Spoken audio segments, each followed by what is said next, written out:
எல்லாத்துக்கும் வணக்கம். இன்றைக்கி நம்ம பார்க்க போகிறது வாவல் மீன் வச்சு ஒரு ருசியான மீன் குழம்பு எப்படி செய்ய போகிறதுன்னு பார்க்கலாம். நீங்கள் இன்னும் நம்ம சேனலை சப்ஸ்கிரைப் பண்ணலைன்னா சப்ஸ்கிரைப் பண்ணிக்கோங்க.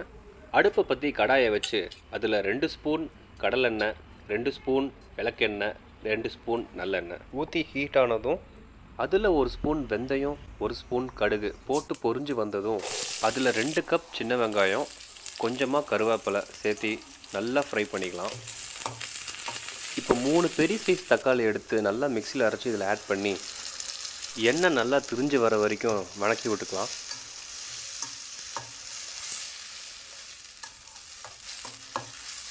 ஓகே, வெங்காயம் தக்காளி நல்லா வணங்கி வந்துடுச்சு.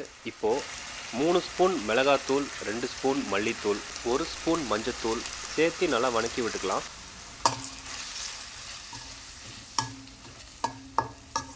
இப்போது தேவையான அளவு உப்பை ஆட் பண்ணி 2 கப் தண்ணி ஊற்றி 5 to 10 மினிட்ஸ் நல்லா கொதிக்க வச்சுக்கலாம்.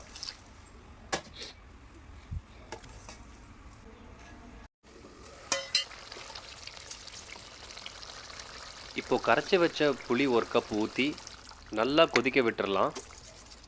இந்த கேப்பில் அரை மூடி தேங்காய் துருவல், 4-5 பல்லு பூண்டு சேர்த்து நல்லா ஃபைன் பேஸ்ட்டாக அரைச்சி எடுத்துக்கலாம். அதை இப்போது குழம்புல ஆட் பண்ணி 10 to 15 மினிட்ஸ் நல்லா கொதிக்க வச்சுக்கலாம்.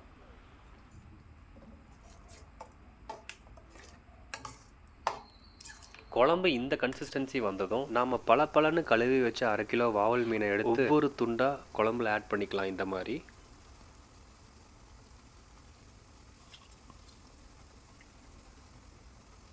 இந்த மீன் குழம்பை இன்னும் டேஸ்டாக்க 4 துண்டு மாங்காவை மீனோட போட்டு மூடி வச்சுக்கலாம்.